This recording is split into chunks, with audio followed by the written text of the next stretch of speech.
Hey everybody, and welcome along to this week's edition of the Irish Golfer Podcast. Peter Finnan here, and joined by Leona Maguire. How are you getting on? All good, all good. Good stuff. Just came from a momentous. The boom was back. The boom in is golf. back, and like this is why we've a late podcast. People need to know we have been in fact working for the last 3 days. Yeah, it has been a mental start to the week. So this is a couple of days later than we normally would on a Monday or a Tuesday. So. We're just back from a Golf Ireland study, like it's a presentation done this morning, just on the economic benefits to golf and the growth of golf and what Golf Ireland are at. And yeah, they kind of undertaken a study with Sheffield Hallam University as to the benefits of golf, how it's growing, and they kind of compared it to numbers from the past. All positive numbers, really good. It's mad to think that 15,500 people directly employed by the game of golf in Ireland. Yeah, it's mad, isn't it? It's unbelievable. Over 700 million euro pumped into the Irish economy every year through golf. You wouldn't think it because we think it's such a niche sport or a niche industry as well, but it just shows it's an absolutely massive part of the country's income. It really is. It kind of highlighted the fact that, we're getting straight into business stuff here. We'll get stuck into what we normally do in the pod, but it's just when this is fresh in our heads, just going through. Just really impressive numbers that Golf Ireland are churning out. And, to think now that a tenth of the overall country of Ireland participate in golf. Yeah, it's phenomenal. And they're only looking to increase that as well with population growth and all the initiatives they're trying to do to get more people into golf. They're trying to get up towards 20% if they can. Yeah, it's just, is there capacity for 20%? Are we full? Are we full? Leinster golf is full, as you said earlier on. But no, it is. There's a lot going. There's a lot of moving parts. It's brilliant to see, and there's more people getting into golf. It's not necessarily 18-hole golf. It's simulation golf and indoor simulators and pitch and putt side of things, and the putting green up in Marley Park and what they're planning out there with different things that might be coming along in the future with Par 3 course. And it kind of highlights I remember doing a piece with Pat Ruddy years ago on what himself, back in the day when he was getting involved, went to county councils and towns and stuff like that. Well, Mark will love this one that comes in. They used to have handball alleys in every town in the country, the GAD have handball alleys, whereas they used to have putting greens and chipping greens in the same type of place. But that sort of municipal golf that you'd see in Scotland or the States, that public system of just really easy access, that's what we're missing in Ireland. But that's what Golf Ireland seem hell-bent on trying to push. And a document like this that you're going to read all about across newspapers and different things, just about communications and participation levels and the meaning of, they now have numbers that they can go to the government with, capital expenditure and capital grants and stuff like that. 14% of all sport-related spending in Ireland is on golf. It's crazy, isn't it? It is, yeah. And so that's 86% is amongst all other sports. All other sports, yeah. It's mad when you think of it. And yeah, the interesting stat for me is 17-1 of what golf puts into the economy and then what it gets back in grants and supports and stuff like that, where the tax input from golf as a sport is 70. They're great numbers, and it bodes well. The last time it was the CGI that did this back in 2017, and the last time they did a report like this, all of the capital grants that clubs are getting went from 2 million to 4 million, 8 million. It's up to 12 million now at this stage. So it's great ammo for Golf Ireland to be going back saying we need more investment, and this is what golf gives back to the economy. And a lot of moving parts in this, but good report. It's all up on our website now as well, and you'll see it across most golf outlets and probably news outlets. So we were at a thing today, the Business Post, all them are in at that. So yeah, good news. Golf is booming. We're back. We're back, baby. We're back. A lot done. A lot more. Do you know what else is booming? Shricks and Cleveland golf. Booming since they started. Another tour win. They're only 2 weeks in bed with us. They've won a major and a PGA Tour event. So this podcast brought to you in association with Shricks and Cleveland Golf. They've won 6 of the last 10 PGA Tour events with irons and ball. And if you take Scotty Scheffler as using Shricks and iron, which he is in his 4-iron, Then you're up to 9 of the last 10 tour winners have been gaming Shrixon in some kind, but 6 of the last 10 are staffers. You've got Scotty and Strickland, like the granny rule or something there. Yeah. No, but you think about like Sepp Straka, Ryan Fox both have 2 wins on the PGA Tour this year as well. They really are booming, and it's irons. And even players that aren't contract, a lot of uncontracted players using their irons. That's the thing, like guys like Jason Day and stuff like that switched into the irons this year. You look at all the players, they're ballers, they're strikers, they're really, really solid iron players. And you look at the top 25 now in strokes gained approach on the PGA Tour, it is just, there's more Shrixon players in there than any other manufacturer. Yeah, and there's some stable in fairness as well. It's like class. Even from the time they brought in Koepka to go with Shane, like they've Matsuyama, they have Sepp, they have Ryan Fox. They've such a really consistent stable of players, and Keegan Bradley, of course. Yeah, Lord Probably Keegan, the original Shrixon. Lord Keegan at this stage. He is. Yeah, he's one of the GOAT, the OG. So yeah, if you haven't tried any Shrixon products or Cleveland products, but Shrixon namely in the irons, most of the guys on tour are using a ZXi 7s.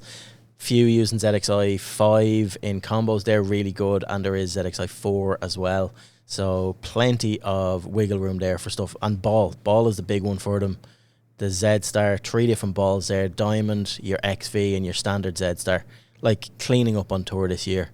It's no accident. This ball's been around a long time. You listen to Shane Lowry, he'll wax lyrical about Shrixon ball and how it performs in the wind and what it does. And I think we name checked it last week.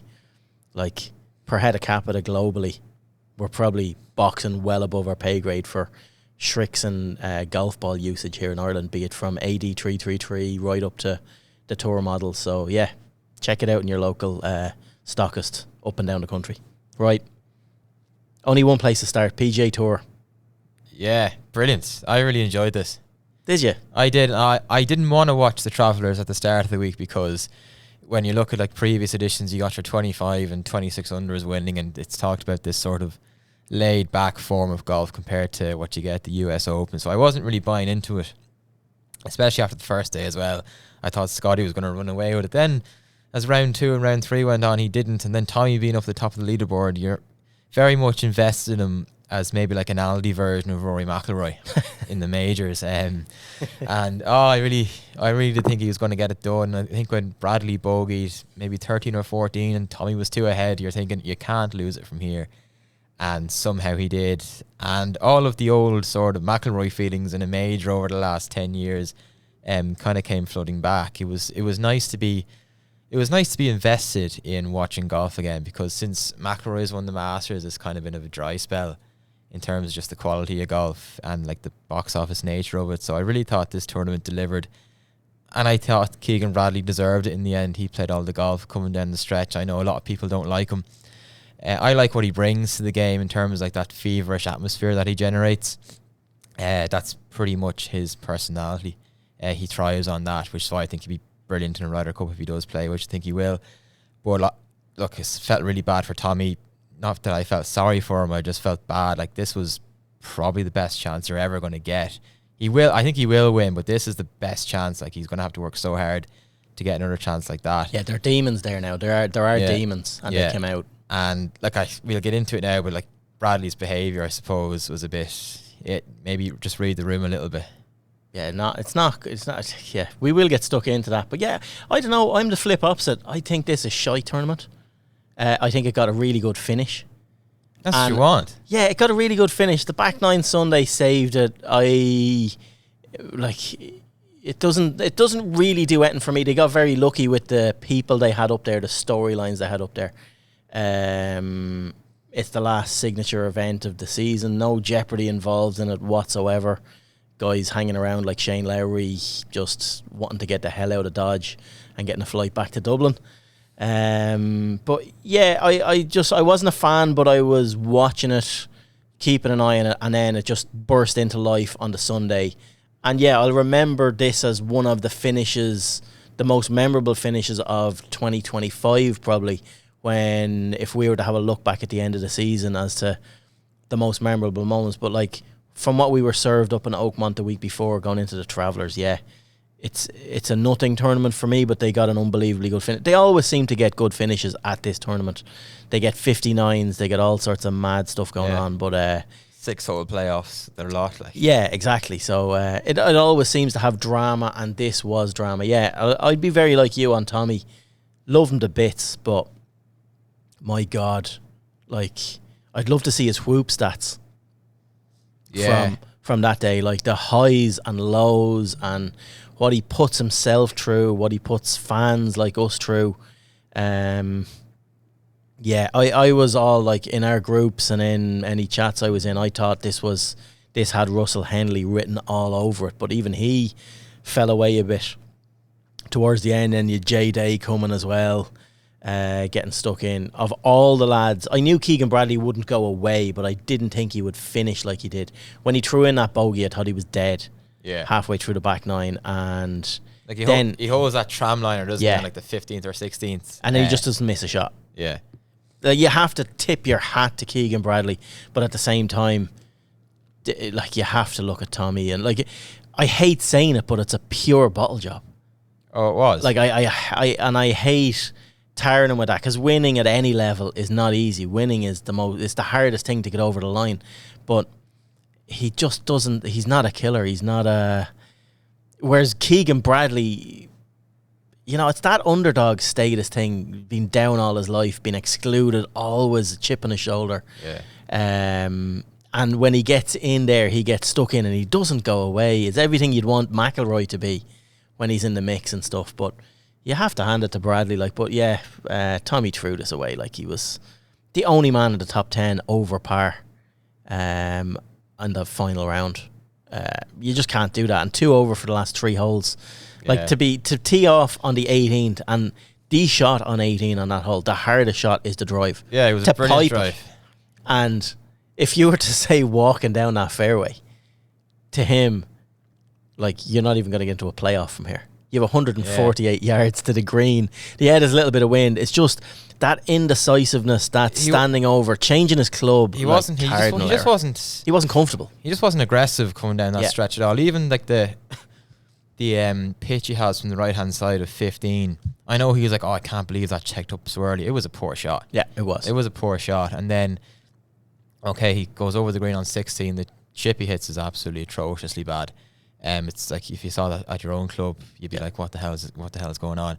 And the putt on 17 was poor. I know he gets the next one, and I just thought the second shot into 18 was really, really bad. It was horrendous for a touring pro to do that from 148 yards. And then to leave the putt short, oh my God. When he left like miles short behind Bradley's ball, you could write the script yourself. You knew what was happening.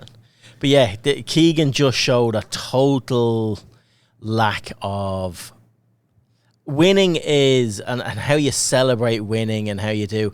I always remember a Mark of the Man. Do you remember when, I hope you do, Miracle at Medina? Justin Rose and Nicholson. Yeah. And like, that was Justin Rose's Martin Keimer moment of, and he literally did it for a second, and then he flicked into gear. Oh shit. Yeah. Phil's in my face here. Shake hands, do all that, spend 30 seconds.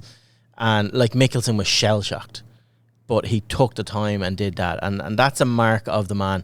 Keegan Bradley does not have that class about him. It was disrespectful. Keegan Bradley was very much like USA after getting one up over Europe. Yeah, 100%. 100%. And he knows he's like wounding a soldier he's going to be fighting in September. And he kind of rubbed it in. Like, Tommy, it was so sad to see Tommy Fleetwood going back to Claire, his wife, and the kids there sitting on the side of the green. And like, his young lad hugging into his leg, and it just brings back the video of his child at the Masters. Oh, I just tried me hardest. Yeah. But like, it's so relatable. Tommy, you cannot not pull for Tommy Fleetwood.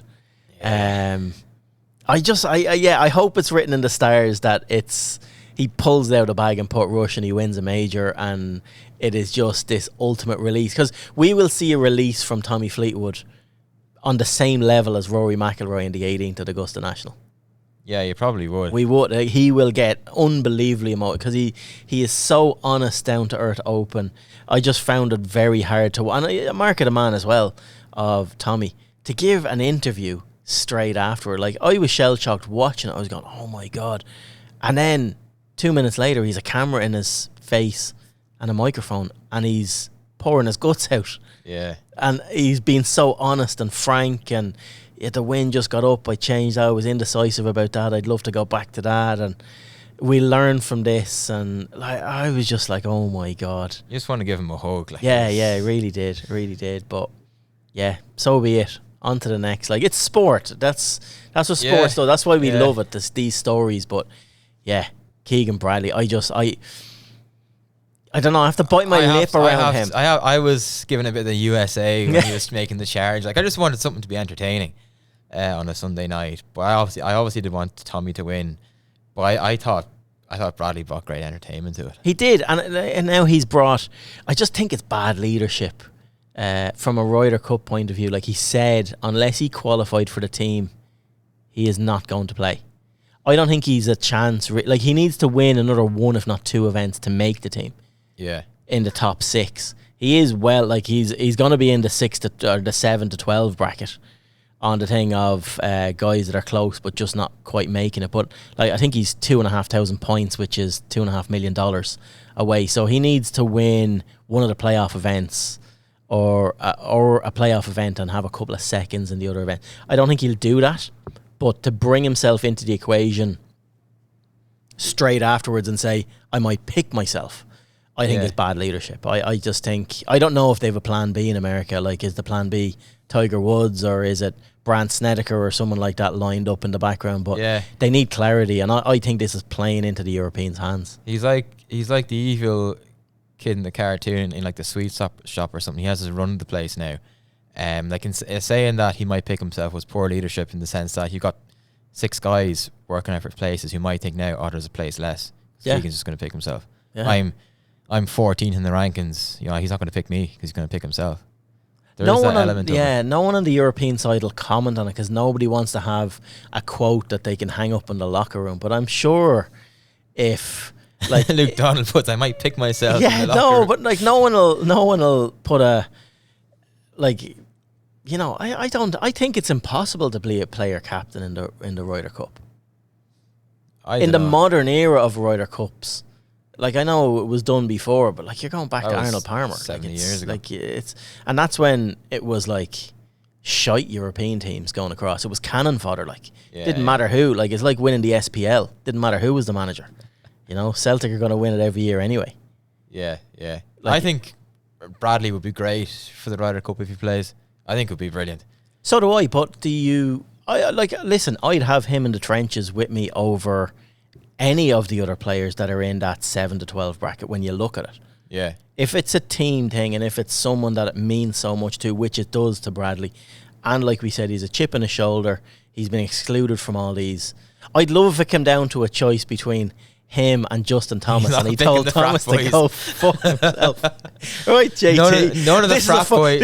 I just want to. I hope they record that phone. Oh, this is a phone call I'm really devastated to make. And he's there in the background, fist pumping a gun. Yeah, and his wife is there, and he just waits until JT starts to tear up a bit. So I've went through all the permutations. He goes full Simon Cowell on it and drags it out for 3 minutes, and then just ends it. So for that reason, you're out, good luck, boy, and just hangs up. And it's a no from me. It's a no from me. It's a no from us. Sorry, we've went through all your stats. This gets all the frat boys in front of him. Yeah, lads, you got 4 no's. Just I've a gun here with 5 bullets in the chamber.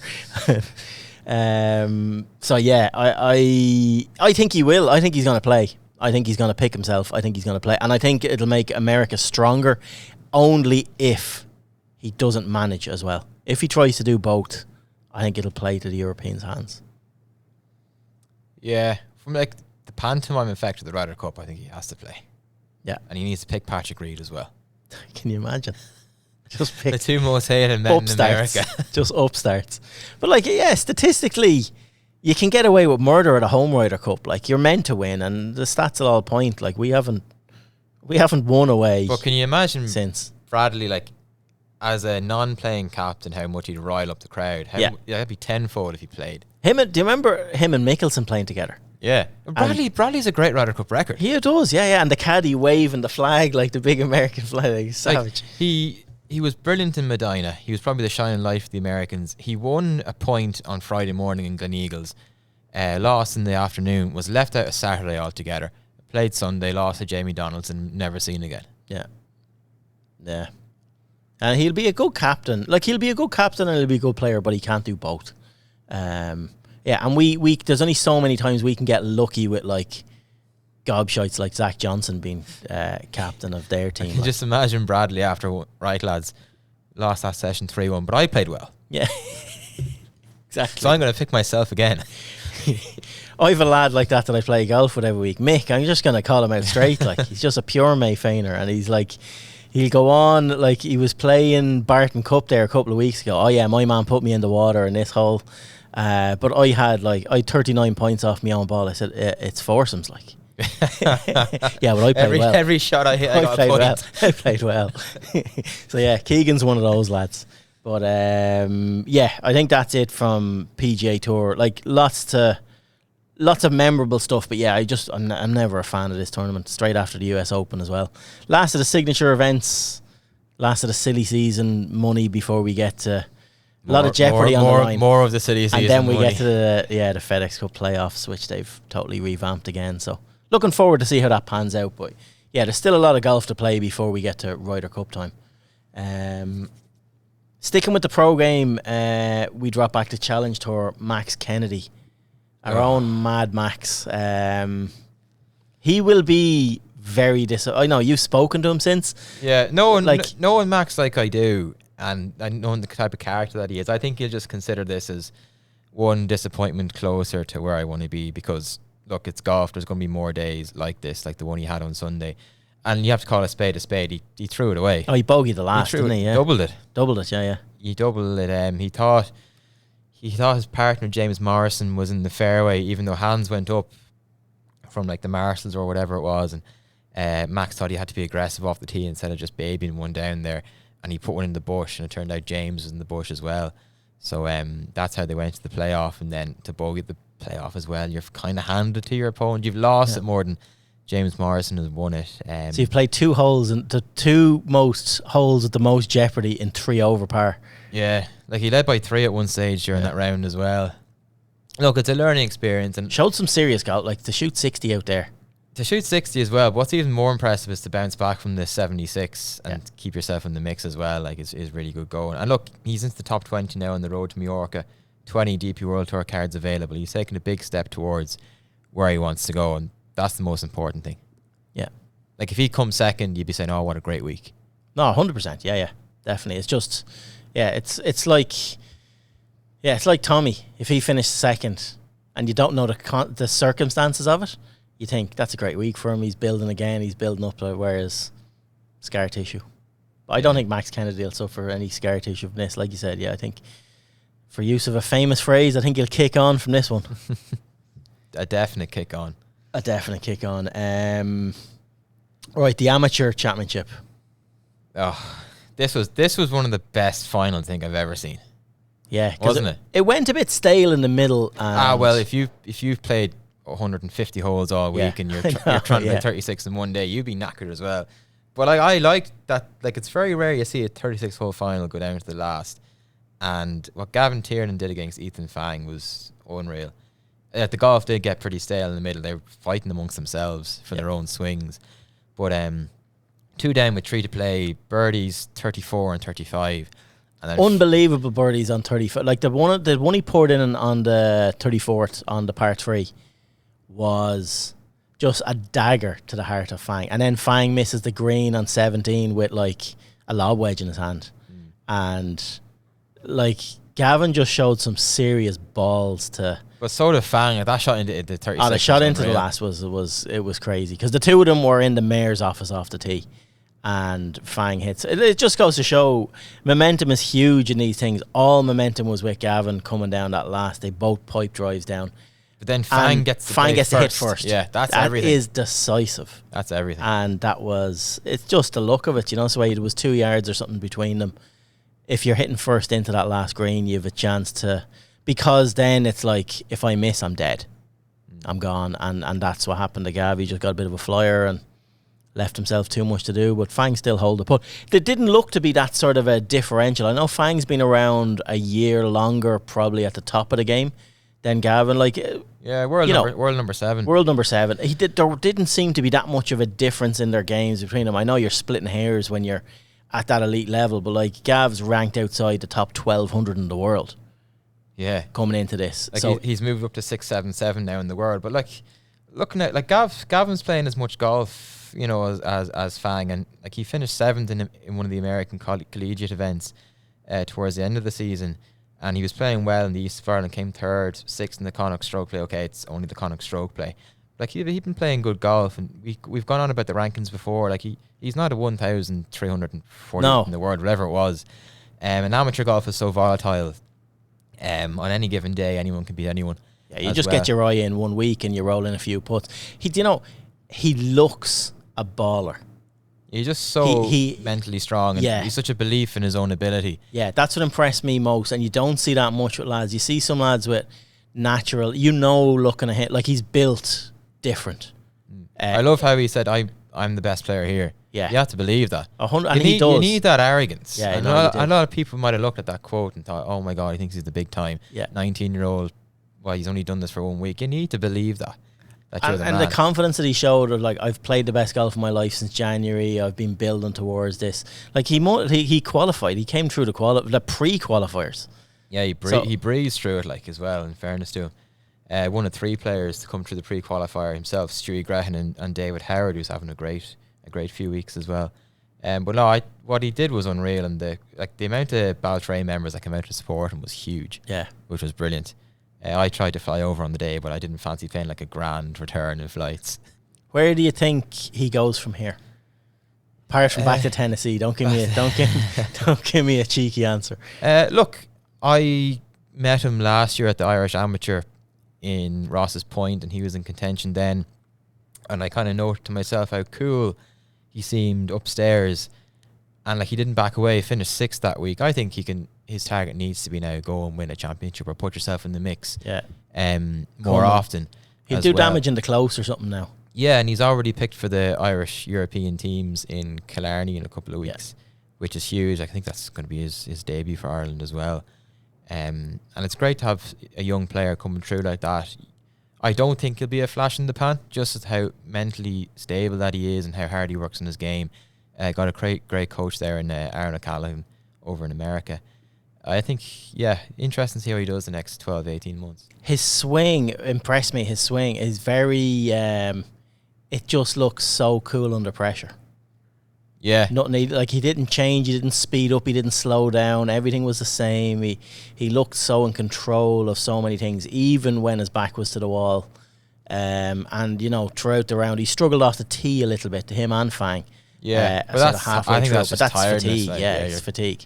Because he came through a lot of tight matches, whereas that's where you need to play under pressure as well. Obviously didn't see the early rounds because they weren't being streamed, but I watched his quarterfinal and semi-final, and under the gun he kind of just seemed to come into his own more and got over the line in a couple of big ones. So I'd be encouraged by what I seen from him. What?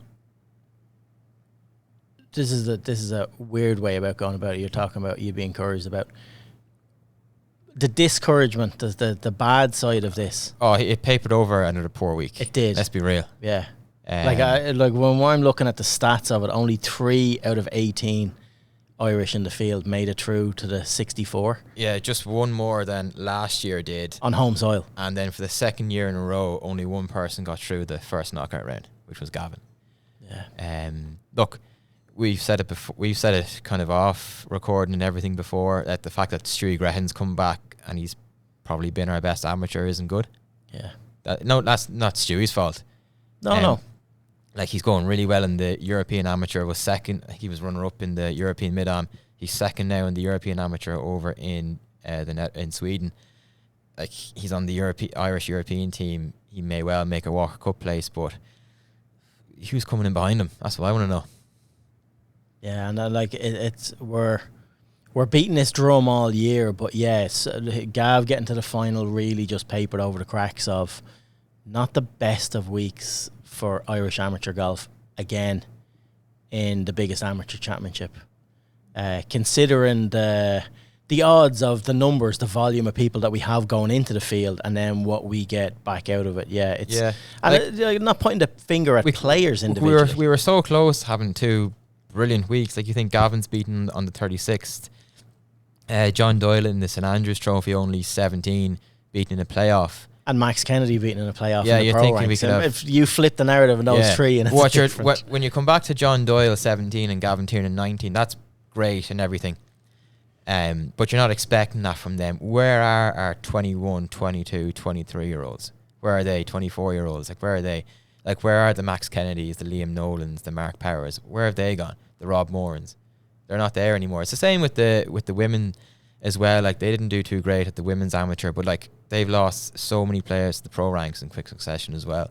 So how do we replenish that with the next crop of like 20, 21, 22-year-olds? Yeah. Yeah, and it boils back to like what we open this podcast with. Participation levels are going through the roof. Funding into high performance has gone through the roof. Are we getting the results? Are we getting the Irish government, as this highlighted, is getting bang for its buck on what golf is putting into it, but are golfers getting, our elite players getting bang from their buck from Golf Ireland as to what could be provided or what's there? And I'm not pointing the finger at Golf Ireland. It's not necessarily all of their doing, because they're putting the platform there. They've addressed it in the sense with that schools program. I think it's actually vitally important to get girls into the game, because we have this brilliant generation of players now, 5 on the LET. You don't really need Leona to be banging the drum or carrying Irish golf in the back as much as she has been. Now it's about, right, when they've come through school, when they finish their golf lessons in school, where are they going after that? Are they going into golf clubs, or are they just leaving the clubs down and come back to it next week? That's where you need to keep banging that drum, keep golf flowing in kids. Like, that's what you need. Are we being too greedy though, looking for results like this, or is it just something of? Look, we've been spoiled over the last 20 years since Harrington won the Open. Even before that, like all the great Ryder Cup players that we've had. Whereas you take away that period, we weren't really competitive in the biggest events. It's like Man United outside of Ferguson and Busby, terrible club. No, but it is what it is. It is like, you take away that era, and we've just been 15, 20 years completely punching above our weight. And even like, it's pretty much everything's with Irish sport are going through a golden era in the rugby, even though they haven't won anything. And then you look at the Irish football team, never capitalised on Italia 90. We have an opportunity here to capitalise on what went on with Harrington, McIlroy, G-Mac and Darren. Like, you want to see, because they're not going to be around forever. Yeah, and talent breeds talent. We have generational talents among us with Shane and Rory and Paddy and, like you said, Darren Clark, G-Mac, all these lads that over the last 20 years that have, we've a bit of work to do to close the gap on the next wave coming through to that level. But that's like ultra highly competitive when you look at what the rest of the world is doing in high performance investment and the facilities and what they provide their players and how they go about things. I think Golf Ireland are doing a great job on this. Oh, they are. Like, you'd nearly be better off. A lot done, more to do type thing. Yeah, like, there always is, but you'd nearly be better off addressing this after the men's, women's, boys and girls team events are over in the Europeans. Yeah. Because then you're going up against the best and the best, around Europe. Obviously. That's what we'll do. We'll get Neil Manship on later in the year. He was open to that. He didn't want to talk about Larry, but he'll talk about this. Yeah, no. So that's what we'll do. When all the teams are done, we'll get Neil in, and we'll have a good old Barney on this, because he's been over it for 20 years. Because and like even before, like, we had a bronze at the European Men's Championships 2 years ago, and now how do we rebuild again and get another medal? Yeah. All right. Right, you mentioned the women. You were down at the Flowgas Women's Arm down in Headford. Yeah, I actually really enjoyed this. It was a shame in the sense there was no Irish really in contention, but I have to say, Louise Landgraf played some serious golf to win it. She beat Caris Warby by 4 shots in the end, but like, it was a lot tighter than that. You're talking 4 2-shot swings. She teed off with a 1-shot lead after the first hole. She was 1 behind. So they're a level after 7, level after 12, and then the putts kind of just dried up for Warby, and Louise got a couple of short ones, and Warby made a couple of mistakes coming down the stretch. So she ended up having a 3-shot lead with 2 holes to play, and then a 4-shot lead coming up the last. But some of the golf was outstanding, and there was a big crowd at this. Yeah. And I was perched on the 12th tee for a long time, so I actually missed them from the 8th to 11. And some of the roars that were going around was unreal. That's great to see. Like, it's great to see them getting the support. And yeah, we've had so many women and girls that have just turned pro in the last year that it's really decimated that top end of what we have on these squads and what we have to challenge on these. And like, we had some withdrawals as well, very close to the start line on this. Like, that you're kind of hanging it on Olivia Costello and Beck Coulter, Beck Coulter withdrew late in the day. But like, you have to say, like, Landgraf she was in the top 50 in the World Amateur Golf ranking. She's 92nd now. She'll obviously move up after this, but she's only 16. Yeah. And like, she's a real player of pedigree. She's 2 like ladies championships to her name already. Won a load of World Junior Tour events as well. Like, she's a player of serious potential. She is a name we're going to see on the LET within the next 2 years. I'd say so, yeah, definitely. She's that level. Next 2 to 5 years for sure. Like, she'll be on the Junior Ryder Cup team this year as well, which is what Olivia Costello is trying to get on as well. Yeah. But you were overall impressed. Headford looked absolutely spectacular. Like, the course, the layout, the setup. They always have the place in good shape in the new course there, the championship course. And but it looked really, really good from all the video stuff you were posting.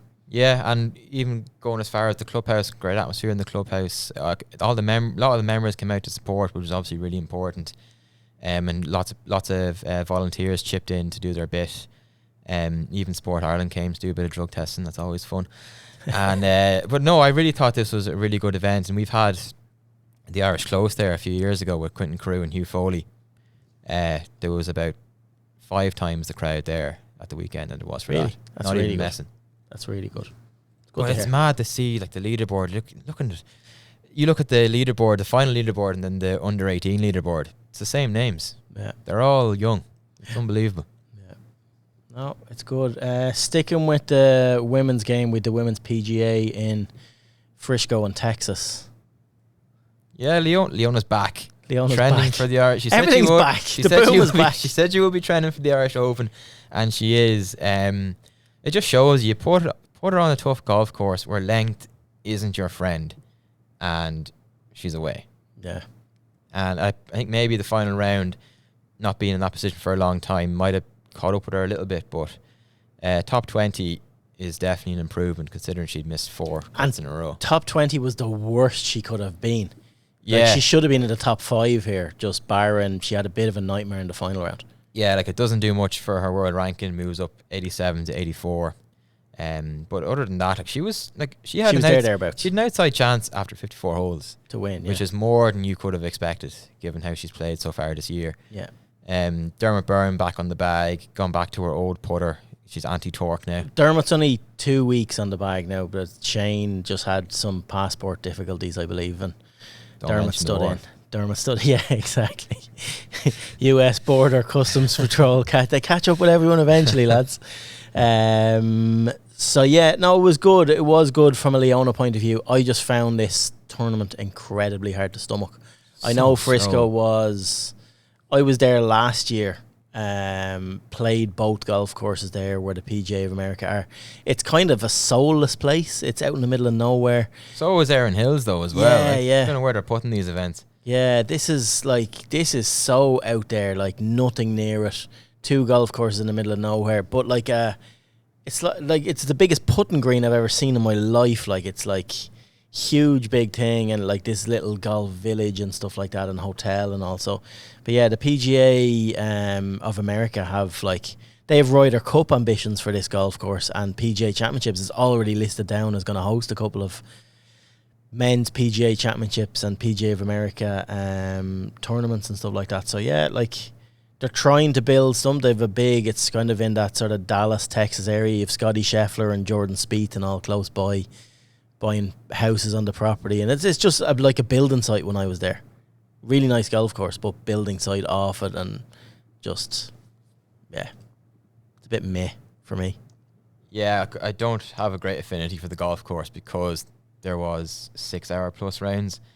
I don't know what it is about the women's game with these 6-hour rounds in majors. It's a joke. They had to change the TV networks in the States and everything. See that? Like, it ran over that much that they're flicking channels. They sent them out like front nine, back nine to try and speed things up to keep like going 2 tee starts and 3 balls and everything still makes no difference. They are just, until they start handing out fines and proper fines, they're not going to stamp this out of the game. No, especially when they're trying to make the golf course as difficult as possible. Yeah. It's just it's hard to watch because, again, like we've said this before, you've got a leaderboard that really, gets the juices going as well. You've Minji Lee, Lexi, Nelly up there, Gino, Titico. A lot of people are looking forward to this. And yeah, Minji Lee was good to watch, but she smothered this tournament. Like, she was never not in control. Yeah, her putting from that 6 to 8 foot range was, unplayable. Yeah. No, it was really good. Really good. Right, anything else to touch on? No, I don't think so. Just maybe a couple of quick updates. Stuart Grehan and Thomas Higgins are both third in the European Amateur. Stuart rounded 71-70. Thomas had a 73 day one, and he's 4 under through 9 of his second round. Matt McLean and Sean Keeling are also in that field. Owen Sullivan won the Boyd Quake Memorial Trophy over in St Andrews Old. Irish have great record over there in that tournament as well. Owen Murphy, a previous winner, so finally got our Irish winner. 1 of 10.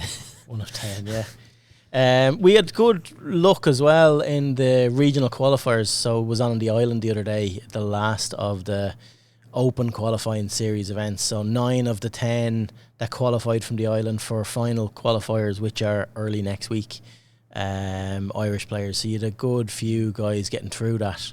Yeah. Good names as well, There were Paul McBride, obviously an island man, used his local knowledge with a 369 to lead the qualifying. Keith Shannon got in, Rowan Lester, Finlay Eager, an amateur, Ronan Millarney's back, Brendan McCarroll, the Bull King, Rory McGee, Alex Hitela of Finland, and then Alex Maguire and Niall Carney came through a playoff, which I think Michael McGeady missed because he went back to Derry, didn't think he'd get through. Yeah. Which is a bit disappointing. I was talking to him since he thinks he'll get in. Like, he was 35th alternate or something like that for the final. So he thinks he'll get in anyway. But yeah, he'd already hit the road. Same with John Murphy. Birdie six of his last 7 holes to shoot 71 at Frilford Heath. He lost out in a 5-man playoff for 9 spots, but I think he's 7th reserve for final qualifying. So you'd imagine he'll be there. Definitely get in. That's good. That's good. So that's all on next Monday and Tuesday. This Monday and Tuesday. Final qualifying across in like Burnham and Beddoe and Dundonald. Yeah. GMAC is in Roysing Ports. Yeah. It'd be interesting to see how he gets on. I really hope he gets it. I really hope he gets the job done because this is his last. I was nearly going to go over and watch, but it clashed with the Women's Irish Open, unfortunately. Yeah. I really love to see him there. Yeah. No, so would I. Then he can talk about Live all he wants. Yeah, exactly. After that. On the Women's Irish Open, KPMG Women's Irish Open is next week. So plenty going on up in Carton House. Still plenty of tickets available. There's a record number of Irish women and girls playing in this. I think we've 16 in the field, which is off the charts good when you think of where this come from. And I love the fact, like you said, this is not hung off Leona Maguire. This is the first time over the last number of years that this tournament has not needed to hang off Leona at all. Like, Leona's there as one of, I think people are as interested to follow Lauren Walsh as they are Leona, looking at Lauren's run of form recently, and you've Sarah Burke, you've so many. This is so deep from an Irish point of view, field wise, that I really hope we get one of our girls up there. Can you imagine like Lauren Walsh, Charlie Hull going at it down the stretch? I'm actually excited for this. This has the makings of a really, really good championship. Yeah, I'm looking forward to it. It's always been one of my favourite events of the year, I have to say, and that's not me trying to just big this up. And as you said, we've so many Irish playing, like I think 7 Irish pros and 9 amateurs. And like, it doesn't need to be hung on Leona because we actually have a pretty good field coming. Charlie, obviously, Madeleine Sagstrom, Anna Nordqvist, Georgia Hall. There's big players here. You got the entire Irish European women's team playing as well, and Roisin Scanlon as well, who won a big event in Scotland during the year. So like plenty to go on. I suppose all that, I think this is the 5th edition. Yeah. All that's been missing is an Irish woman, an Irish winner. But we had Leona in the first edition, kind of coming from the pack. Can we get an Irish woman in the final couple of groups on a Sunday and get a real big crowd going? Yeah, no, hopefully. Like last year, the crowds were really good last year. I think they're going to build on that this year. Like hopefully the weather cooperates with them. But if you've, like the kids are all finishing up this week as well, so you have school holidays. Carton was full of kids last year coming up. Some people's first experience of golf. Like most of the women were so good with their time, like coming off. Even Leona, like swamped. Like she must have signed 5,000 autographs after the last round last year. These players are so relatable, so good for the game. So good with their time as well. And good with their time, exactly, yeah. So do go, like, case in point. Never mind the hurling. No, but case in point, you have Annabelle Dimmock, who's pregnant, can't even play in the event defendant, yet she's going to be there all week, walking around, supporting the tournament and signing autographs and stuff like that. It's so reachable, touchable, attainable to get up close. It's a great way of getting your kids, boys, girls, whatever, into the game, get them up, expose them to tournament golf. The team at Forefront have so much to do on the ground here as well, with activities in the tented village area and stuff for kids to do off the golf course and family areas, all that. So do get up, buy tickets online. Kids are free. Buy adult tickets online. If you can't, I'm nearly certain they'll have pay on the gate up there anyway, but if the weather's good, pack the car, get the family up to Carton House this week. You won't regret it. Be really good. Yeah. Never mind the dubs and the hurling. Never mind the dubs and the hurling. And Meath. Meath are going to do Galway. Huh? Oh God, they are. Meath are going to do Galway. That's a separate pod. In Kildare are going for the double. The double. You know? With the Joe McDonough's in the bag. You're the real dual county. We're looking. And you're golfing county as well. Golfing county. Lauren Walsh as well. And we're home. Like everything happening in Kildare. Thoroughbred county. The Curragh and this weekend as well. The Derby's on. Like everything's happening in Kildare. So, right, heroes and villains. Ooh, curveball. The Gary Player villain of the week. Oh, do you know what? I want to give it. I don't know whether to give Colin Morikawa my hero or villain. Did you see his press conference yesterday? I don't know. Is that hero or villain category? Villain. Yeah. Okay, put him in the villain. So he's in there with Keegan Bradley for me. You can't get, like, it's unusual to give a winner a villain of the week, but it's just he was arrogant the way he's done it. I just think I'm not a fan. So yeah, villain of the week. I'm not even going to open that for a vote.